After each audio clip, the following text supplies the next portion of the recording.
नमस्कार, जय हिंद, वंदे मातरम। आप सभी का अपने इस यूट्यूब चैनल पर स्वागत है। तो आज की इस क्लास में आप सभी देखेंगे कि संघात्मक सरकार क्या होती है। और ये जो मेरी क्लास होगी आज की, तो विभिन्न प्रतियोगी परीक्षाओं के लिए महत्वपूर्ण होगी। यदि हम कह भी सकते हैं कि जो भी विद्यार्थी अपने एग्जाम की तैयारी कर रहे हैं और उस एग्जाम में राजनीति विज्ञान को मेंशन किया गया है या कहें कॉन्स्टिट्यूशन का मेंशन किया गया है, तो उन सभी कक्षाओं के लिए, उन सभी एग्जाम के लिए बहुत ही महत्वपूर्ण होगी। तो एक बार जो भी विद्यार्थी लाइव हैं वो यदि चाहते हैं तो इस सेशन को एक दूसरे के पास शेयर कर सकते हैं, चैनल को सब्सक्राइब कर सकते हैं और वीडियो को लाइक भी कर सकते हैं यदि आप चाहते हैं तभी। तो चलिए जो है इस क्लास को एकदम जो है बेहतरीन तरीके से कंटिन्यू करते हैं। तो जैसा कि आप सभी यहाँ पर देख पा रहे हैं कि आज की इस क्लास में आपके लिए जो है एक मोटिवेशनल जो है लाइन लेकर के आया हूँ। तो इस मोटिवेशनल लाइन में आप जैसा कि देख पा रहे हैं, इसमें लिखा है कि मुश्किल नहीं है कुछ दुनिया में, तू जरा हिम्मत तो कर, ख्वाब बदलेंगे हकीकत में, तू जरा कोशिश तो कर। अर्थात आपकी जो ख्वाब हैं, आपके जो सपने हैं, उस सपने को साकार करने के लिए, अर्थात आपने जो एक मिशन निर्धारित किया है 2023, क्योंकि 22 तो लगभग बीत ही गया है, इस आपके सपने को हकीकत में बदलने के लिए आज की हम इस क्लास में संघात्मक सरकार से अब तक जितने भी प्रकार के प्रश्न पूछे गए हैं, इन सभी प्रश्नों को यहाँ पर इस नोट्स में संकलित करने का प्रयास मेरा भरसक किया गया है। तो इसी कड़ी में हम इस जो है वीडियो को आगे लेके चलते हैं। तो जैसा कि आप सभी यहाँ पर भी देख पा रहे होंगे स्क्रीन में, तो जो है मेरे द्वारा लिखी गई संविधान विषय की संपूर्ण हस्तलिखित नोट्स प्राप्त करने के लिए आप क्या कर सकते हैं, हमारे इस YouTube चैनल से जुड़ भी सकते हैं, चैनल को सब्सक्राइब भी कर सकते हैं। और यदि आपको जो है क्लास की ऑनलाइन नोट्स प्राप्त करना है तो आप जो है मेरे इस नंबर पर व्हाट्सएप करके जो है आप नोट्स प्राप्त कर सकते हैं। आप अपना नाम, पता और किस एग्जाम की तैयारी कर रहे हैं इसको आपको मेंशन करना होगा साथियों। चलिए अब हम शुरुआत यहाँ पे करते हैं संघात्मक सरकार की, कि फेडरल गवर्नमेंट या जिसे कहा जाता है कि यूनियन गवर्नमेंट क्या होती है। तो पॉइंट टू पॉइंट आप सभी बातों को नोट करते चलेंगे। यदि किसी भी प्रकार की कोई डाउट है, कोई क्वेरी है, तो आप जो है कमेंट के माध्यम से पूछ भी सकते हैं। चलिए, ऐसी सरकार जिसमें शक्तियों का विभाजन केंद्र और राज्यों के बीच विभिन्न सूचियों में किया जाता है, उन्हें हम कहते हैं संघात्मक सरकार। जैसी बात कहें कि केंद्र सूची, राज्य सूची और समवर्ती सूची। और यदि आपसे प्रश्न किया जाए कि भारतीय संविधान की वह कौन सी अनुसूची है जिस अनुसूची में संघात्मक सरकार की झलक देखने को मिलती है, तो वो हो जाएगी 7वीं अनुसूची हो जाएगी। और इसी अनुसूची में केंद्र सूची, राज्य सूची और समवर्ती सूची के बीच जो है शक्तियों का विभाजन किया गया है। अब हम देखते हैं कि जो संघात्मक शासन व्यवस्था है इसकी विशेषताएं क्या क्या हैं। तो इसमें पहला पॉइंट आप जैसा कि देख पा रहे हैं कि विभिन्न सूचियों के अंतर्गत शक्तियों का विभाजन। तो अभी आपने उपरोक्त में इस बात को सुना और देखा भी। अगली बात आप देख रहे हैं क्या, अगली जो विशेषता है दोहरी नागरिकता अर्थात ड्यूअल सिटीजनशिप है। अर्थात संघात्मक शासन व्यवस्था में जो नागरिक होते हैं उनको जो है दोहरी नागरिकता प्रदान की जाती है। अर्थात एक केंद्र की नागरिकता होती है और एक राज्य की नागरिकता होती है। जैसे जो यूएसए है, अमेरिका के जो नागरिक हैं उनको दोहरी नागरिकता प्राप्त है। अगली जो विशेषता है वह है दोहरी न्यायपालिका। अर्थात देखा जाए तो ड्यूअल जो है जुडिशियरी की व्यवस्था जो है संघात्मक सरकार में की जाती है। जैसे अपने भारत देश में देखा जाए तो सबसे जो सर्वोच्च इकाई होती है उसे सुप्रीम कोर्ट कहते हैं, और सुप्रीम कोर्ट के नीचे हाई कोर्ट होता है, और हाई कोर्ट के नीचे क्या होता है, डिस्ट्रिक्ट कोर्ट होता है जिसे जिला न्यायालय कहते हैं। तो संघात्मक सरकार में दोहरी न्यायपालिका का प्रावधान किया गया है। लेकिन आपको स्मरण रखना है कि भारत देश में दोहरी जो है न्यायपालिका का प्रावधान नहीं है, बल्कि भारत की जो न्यायपालिका है वह कैसी है, तो वो जो है एकीकृत अर्थात इकहरी है जो सोपानवत क्रम में है। अगली बात, अगली विशेषता आप क्या देख पा रहे हैं, लिखित सर्वोच्च संविधान। तो संघात्मक सरकार में लिखित सर्वोच्च संविधान जो है इसकी प्रमुख विशेषताएं होती हैं। और यदि आपसे बात किया जाए कि विश्व का सबसे पहला लिखित सर्वोच्च संविधान किस देश का है, तो हो जाएगा यूएसए अर्थात अमेरिका हो जाएगा। और अमेरिका ही क्या है, विश्व का सबसे जो है छोटा लिखित संविधान भी है। एक उम्मीद और आशा करते हैं कि आप सभी को यहाँ तक सारी बातें समझ में आ गई होंगी। अगली विशेषता क्या देख पा रहे हैं आप लोग कि केंद्र में दो सदन होते हैं। जैसे भारत में देखा जाए तो एक सदन होता है लोकसभा और दूसरा सदन है राज्यसभा। इसी तरीके से संघात्मक सरकार में भी क्या होता है, दो सदन की विशेषता पाई जाती है। और अगली विशेषता आप क्या देख पा रहे हैं कि मूल अधिकार जिसे कहते हैं फंडामेंटल राइट भी संघात्मक सरकार की एक विशेषता है। और यदि हम बात करते हैं कि भारत देश के परिप्रेक्ष्य में, भारत देश में देखा जाए तो संविधान का जो भाग 3 है, भाग 3 में मौलिक अधिकार का उल्लेख किया गया है। और किस आर्टिकल में, तो आर्टिकल जो है 12 से 35 में किया गया है। और मौलिक अधिकार को किस देश के संविधान से लिया गया है, तो यूएसए के संविधान से लिया गया है।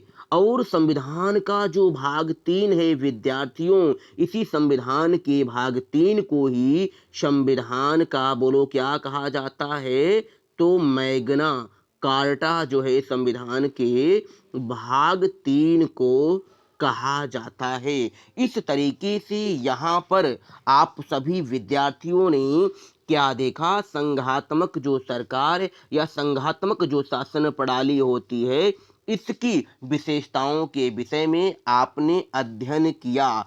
अब हम बात करते हैं कि वर्तमान परिस्थितियों में देखा जाए तो संघात्मक सरकार किन किन देशों में पाई जाती है। तो यूएसए अर्थात अमेरिका का जो संविधान है यहाँ पर संघात्मक सरकार पाई जाती है। नाइजीरिया में पाई जाती है, दक्षिण अफ्रीका, जर्मनी, जापान, इन इन कंट्रीज में जो है प्रमुख रूप से देखा जाए तो संघात्मक शासन प्रणाली पाई जाती है। लेकिन इसके साथ ही देखा जाए तो भारत में भी संघात्मक शासन प्रणाली और संसदीय शासन प्रणाली पाई जाती है। अब हम यहाँ पर जो है आप सभी को इस प्रक्रिया को एकदम बेहतरीन तरीके से जो है समझाने के लिए यहाँ पर जो है आपको मेरे द्वारा जो हस्तलिखित नोट्स है, इस नोट्स में आप समझ सकते हैं। अभी उपरोक्त में मैंने आपको बताया था कि 7वीं अनुसूची का उल्लेख, सॉरी, संघात्मक सरकार का उल्लेख 7वीं अनुसूची में किया गया है। तो यहाँ आप देख सकते हैं, केंद्र और राज्यों के बीच संघ राज्य और समवर्ती सूची में शक्तियों का विभाजन किया गया है। तो यहाँ पर जो है एक डायग्राम के माध्यम से आप देख भी पा रहे होंगे। देखिए दोस्तों, विशेषताएं क्या होती हैं पहली चीज तो, और दूसरी क्या है कि संघ सूची हो गई, राज्य सूची हो गई, समवर्ती सूची हो गई। अब यहाँ पे देखना है कि विशेषताएं क्या क्या हैं संघ सूची की, या कहें कि राज्य सूची की। पहली चीज तो कानून कौन बनाएगा भाई, संघ सूची के विषयों पर कानून बनाने का अधिकार केंद्र सरकार को रहता है, और राज्य सूची के विषयों पर कानून बनाने का अधिकार राज्य सरकार को रहता है, और समवर्ती सूची के विषयों पर कानून जो है केंद्र सरकार और राज्य सरकार दोनों बना सकते हैं। अब देखिए, मान लीजिए भाई केंद्र सरकार और राज्य सरकार ने कानून बनाया, तो अब प्राथमिकता किसको दी जाएगी? तो यहाँ पर आपको समझना है कि संघ सूची के विषयों पर जो है प्राथमिकता केवल और केवल केंद्र सरकार को ही दी जाती है, और राज्य सूची में क्या होता है कि लोक कल्याणकारी विषयों पर देखा जाए तो राज्य सूची के विषयों पर भी केंद्र सरकार कानून बना सकती है, और समवर्ती सूची में आपने देखा था कि दोनों कानून बना सकते हैं। अर्थात कहने का तात्पर्य यह है कि मान लीजिए कि समवर्ती सूची का कोई विषय क्या है, एक एजुकेशन अर्थात शिक्षा है, और शिक्षा को लेकर के केंद्र सरकार और राज्य सरकार दोनों ने कानून बना दिया है। तो ऐसी परिस्थितियों में केंद्र सरकार द्वारा बनाए गए कानून को ही प्राथमिकता दी जाएगी। अब हम देखेंगे कि संघ सूची के विषय में देखा जाए कि कुल कितने विषय थे, तो 97 विषय जो है संघ सूची में थे, और राज्य सूची में 66 विषय थे, और समवर्ती सूची में 47 विषय थे। अब हम बात करते हैं कि विषय हैं वर्तमान में कितने विषय हैं, तो 100 विषय हैं वर्तमान में। लेकिन यदि आप यम लक्ष्मीकांत की बुक का अध्ययन करेंगे तो वहां पाएंगे 98 विषय फिलहाल में ऐसे ही दिया गया है, और राज्य सूची के विषयों में देखा जाए तो 61 विषय हैं, और फिलहाल 59 दिया है एम लक्ष्मीकांत की बुक में, और समवर्ती सूची के विषयों में देखा जाए तो 52 विषय हैं। तो यहाँ पर थोड़ा सा आपके मन में एक जिज्ञासा बन रही होगी कि समवर्ती सूची में पहले 47 विषय थे, तो बाद में कितने कर दिए गए, 47 में जो है 5 बढ़ा करके इनको 52 कर दिया गया, और यहाँ पर 66 थे घटा करके 61 कर दिया गया। यानी राज्य सूची से समवर्ती सूची में जो 5 विषयों का स्थानांतरण किया गया है, किस कॉन्स्टिट्यूशन अमेंडमेंट के तहत किया गया है साथियों, तो 42 कॉन्स्टिट्यूशन अमेंडमेंट जो हुआ था, इसी के तहत जो है 5 विषयों को स्थानांतरित किया गया।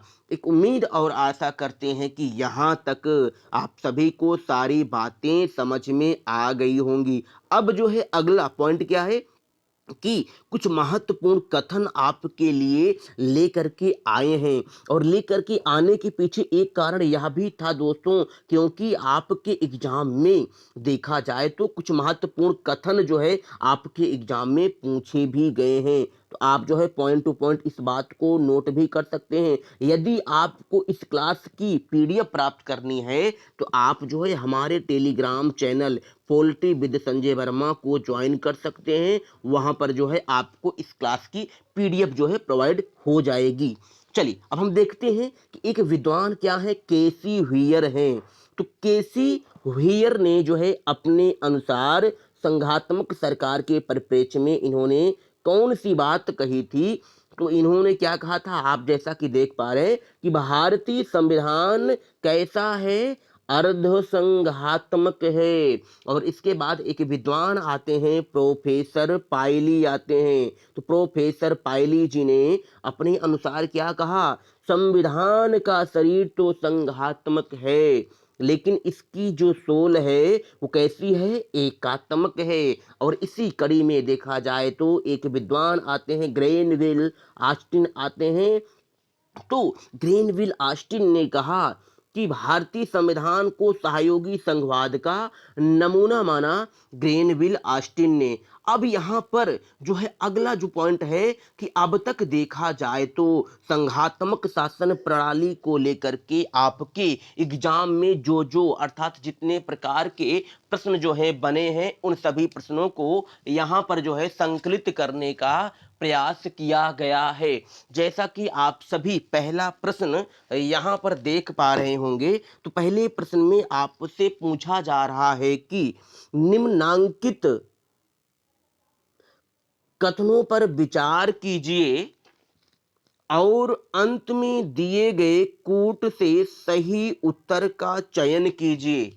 और यहां पर जो है कथन दिए हैं, कथन एक ए है और कारण आर है, और इसमें से फिर आपको सही उत्तर का चयन करना है। चलिए, कथन में क्या दिया है कि भारत कि संविधान में एक संघीय प्रणाली का प्रावधान है, ये कथन दिया है। और कारण में क्या दिया है, उसने एक बहुत शक्तिशाली केंद्र की रचना की है। अब यहाँ पर कुछ कूट आपको मिलेंगे, इन कूट में से आप सभी को सही आंसर का चयन करना है।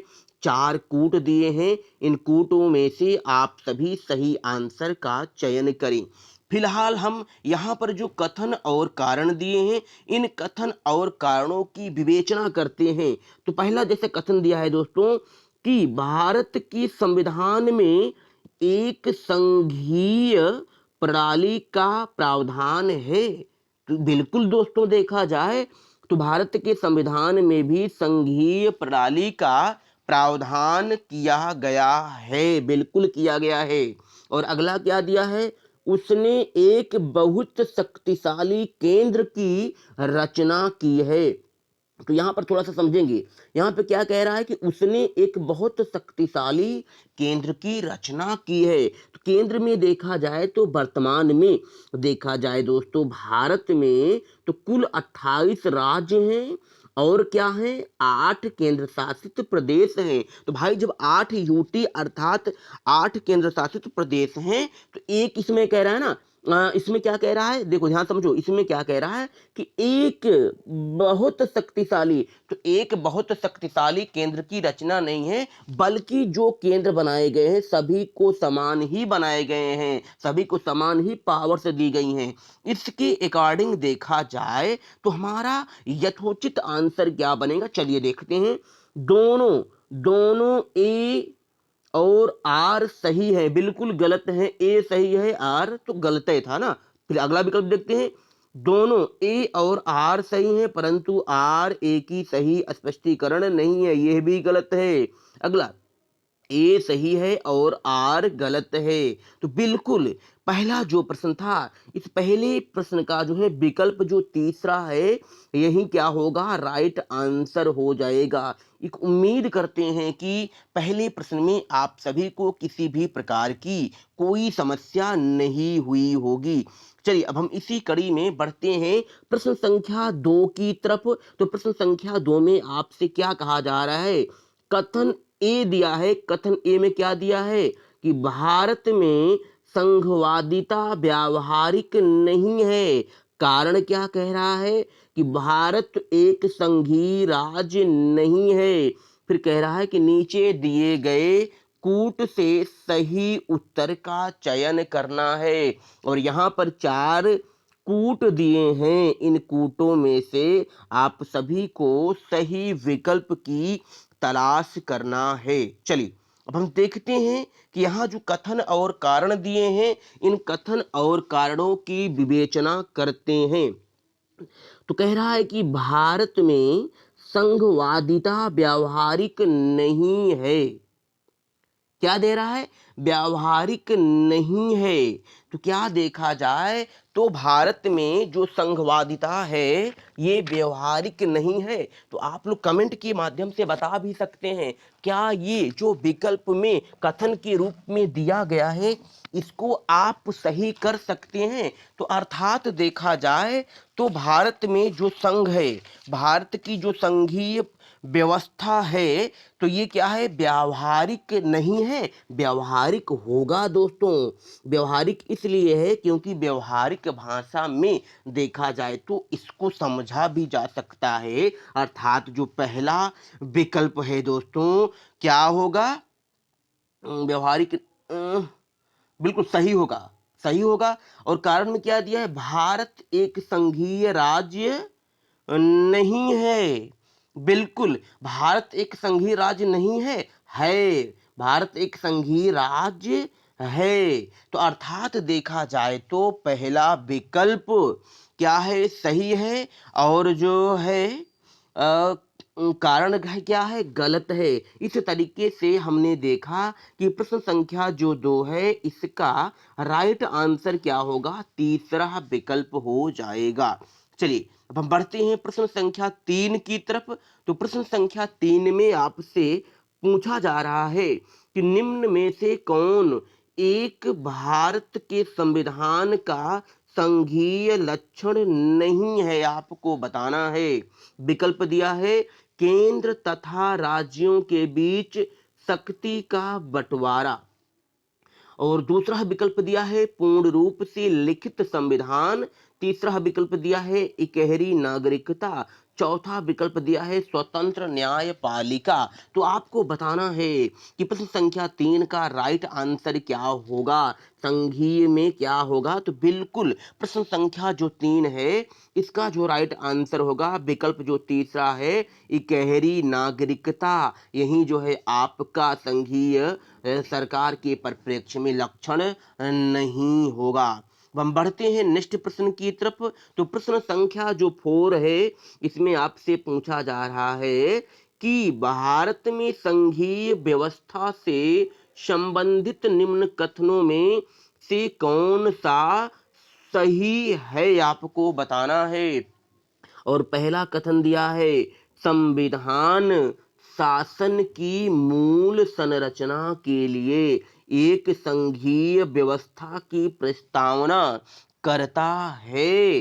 क्या ये सही है? कि अगला दिया है एकात्मक झुकाव का उसमें सशक्त मिश्रण है, कि ये सही है? आपको बताना है। या अगला जो विकल्प में दिया है दोनों संघ तथा राज्य विधायिकाएं प्रभुसत्ता संपन्न अर्थात संप्रभुता है। अगला दिया है विधायिका वित्तीय तथा न्यायिक शक्तियां संघ तथा उसकी इकाइयों के मध्य विभाजित कर दी गई हैं। अब आप सभी को चयन करना है कि इन कूट सॉरी प्रश्न संख्या जो 4 है 4 में फिर नीचे क्या दिया है दोस्तों? कूट दिया है। देख रहे हैं जैसा कि आप सभी ना, फिर कूट दिया है। इन कूट में से ही आप सभी को उत्तर का चयन करना है। केवल एक, एक और दो, एक दो तीन सभी दिया है चारों। तो आप लोग बताएं कि राइट आंसर क्या होगा। चलिए देखते हैं, सभी विकल्पों का मूल्यांकन करते हैं कि कौन सा विकल्प सही हो सकता है। संविधान शासन की मूल संरचना के लिए एक संघीय व्यवस्था की प्रस्तावना करता है। बिल्कुल पहला जो कथन दिया है सही है। दूसरा है एकात्मक झुकाव का उसमें सशक्त मिश्रण है, बिल्कुल दूसरा भी कथन सही है। क्यों सही है? क्योंकि दोस्तों जब भारत देश में आपातकाल लगता है तो आपातकाल की समय देखा जाए तो भारत की जो शासन व्यवस्था है वह क्या हो जाती है? एकात्मक की ओर झुकाव हो जाता है। इस कारण दूसरा विकल्प भी सही है। अब हम देखते हैं तीसरे विकल्प की तरफ। तो तीसरा विकल्प क्या है? कथन क्या है? दोनों संघ राज्य विधायिकाएं प्रभुसत्ता संपन्न हैं। तो देखा जाए दोस्तों कि दोनों जो विधायिकाएं होती हैं, दोनों जो संघ हैं या जो राज्य होते हैं प्रभुसत्ता संपन्न नहीं होते हैं, बल्कि प्रभुसत्ता संपन्न की जो जिम्मेदारी होती है वह किसको दी जाती है? संघ को, अर्थात केंद्र को ही दी जाती है। अर्थात जो तीसरा कथन है गलत है। अब हम बढ़ते हैं अगले कथन की तरफ। तो दिया है विधायिकीय, वित्तीय तथा न्यायिक शक्तियां संघ तथा उसकी इकाइयों के मध्य विभाजित कर दी गई हैं। तो यह भी विकल्प दोस्तों क्या है? गलत है, क्योंकि विधायिकीय, वित्तीय, न्यायिक शक्तियां ये संघ और इकाई के बीच डिवाइडेशन नहीं है, बल्कि संघ, राज्य और समवर्ती सूचियां हैं। इस तरीके से आप सभी ने यहाँ पर देखा कि जो प्रश्न संख्या 4 था, तो प्रश्न संख्या 4 का जो विकल्प होगा क्या होगा? केवल 1 और 2, अर्थात विकल्प जो दूसरा है यही राइट आंसर होगा। अब इसी कड़ी में अब हम बढ़ते हैं प्रश्न संख्या 6 की तरफ, तो सॉरी 5 की तरफ। तो 5 में आपसे पूछा जा रहा है कि निम्नलिखित में से कौन सा कथन सत्य है, आपको बताना है। और यहाँ कुछ 4 विकल्प हैं, इन विकल्पों में से सभी को राइट आंसर का चयन करना है। फिलहाल हम सभी विकल्पों की विवेचना और मूल्यांकन करते हैं, उसके फलस्वरूप देखते हैं कि कौन सा विकल्प सही होगा। पहला विकल्प दिया है संयुक्त राज्य अमेरिका में सरकार की संघीय प्रणाली है। आप लोग बताएं क्या है? तो बिल्कुल दोस्तों, संयुक्त राज्य अमेरिका में देखा जाए तो संघीय प्रणाली भी है, और बोलो क्या है? अध्यक्षीय जो शासन प्रणाली है यह भी है। अर्थात पहला विकल्प तो सही दिया है।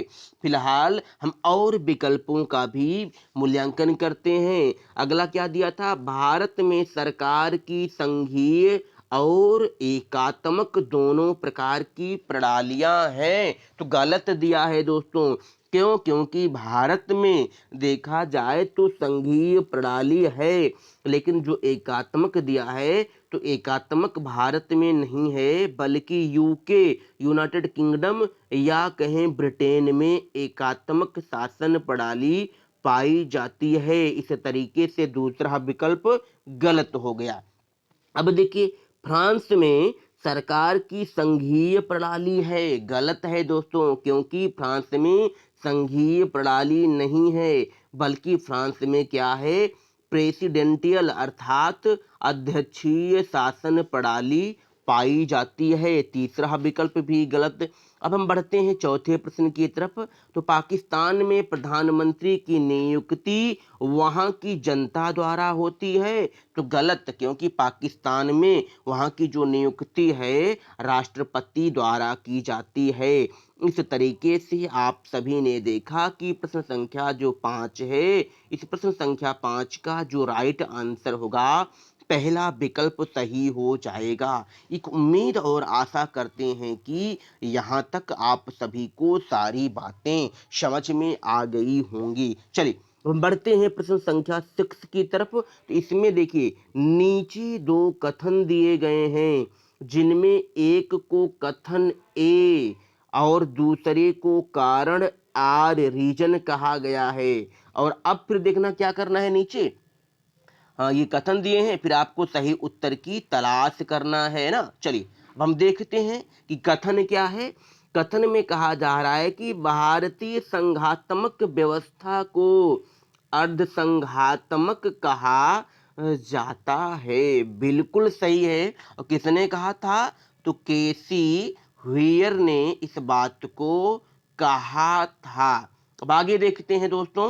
फिर आगे कारण क्या दिया है कि भारत में एक स्वतंत्र न्यायपालिका है, जिसे न्यायिक पुनरीक्षण, जुडिकल रिव्यू का अधिकार है। ये कारण दिया है। अब कारण के फलस्वरूप ये कोर्ट हैं, इन कूटों में से आप सभी को राइट आंसर की तलाश करना है। चलिए अब हम देखते हैं साथियों, यहां पर यदि देखा जाए तो जो कथन है, तो कथन भी मैंने बता ही दिया कि कथन सही दिया है एकदम। अब यहाँ पे जो कारण है, तो कारण में भी देखा जाए तो भारत में जो है एक स्वतंत्र न्यायपालिका है। भारत की जो है जो न्यायपालिका है वह स्वतंत्र है। लेकिन लेकिन जो है भारत की जो न्यायपालिका है ये स्वतंत्र तो है, लेकिन न्यायिक पुनरीक्षण का अधिकार है न्यायपालिका को। तो बिल्कुल न्यायिक पुनरीक्षण का अधिकार है। यहाँ पे थोड़ा सा मौखिक आप समझेंगे कि न्यायिक पुनरीक्षण होता क्या है। अर्थात जब कोई न्यायालय होता है तो न्यायालय अपने द्वारा सुनाए गए न्यायिक निर्णयों की पुनर्समीक्षा करके उसे बदल सकती है। उसे ही क्या कहा जाता है, न्यायिक पुनरीक्षण कहा जाता है। तो कथन और कारण दोनों सही था, लेकिन यहाँ पे देखा जाए तो व्याख्या नहीं कर रहा था। इस तरीके से विकल्प जो दूसरा दिया है यही जो है आपका राइट हो जाएगा। हम बढ़ते हैं नेक्स्ट प्रश्न की तरफ। तो प्रश्न संख्या 7 में जैसा कि आप सभी देख पा रहे हैं, आपको बताना है कि भारतीय संविधान की प्रकृति क्या है। विकल्प दिए हैं संघीय, एकात्मक, संसदीय। प्रकृति में संघीय किंतु भावना में एकात्मक। उपर्युक्त में से कोई नहीं, उपर्युक्त में से एक से अधिक। तो आप लोग बताएं कि राइट आंसर क्या होगा। बिल्कुल प्रश्न संख्या जो 7 है, तो प्रश्न संख्या 7 का जो राइट आंसर होगा वह विकल्प जो डी दिया है यही हो जाएगा।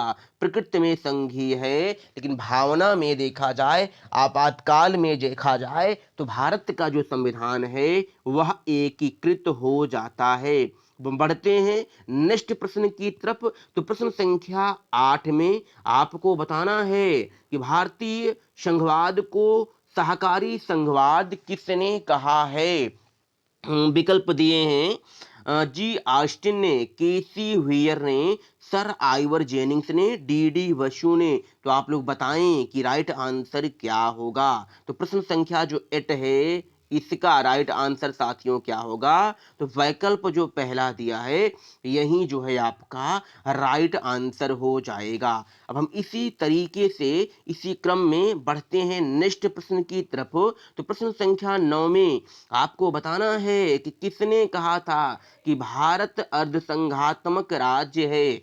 विकल्प में दिया है Herald Laski, Ivor Jennings, Lord Bryce और केसी व्हीयर। तो आप लोग बताएं कि किसने कहा था कि भारत का जो संविधान है अर्धसंघात्मक संविधान है।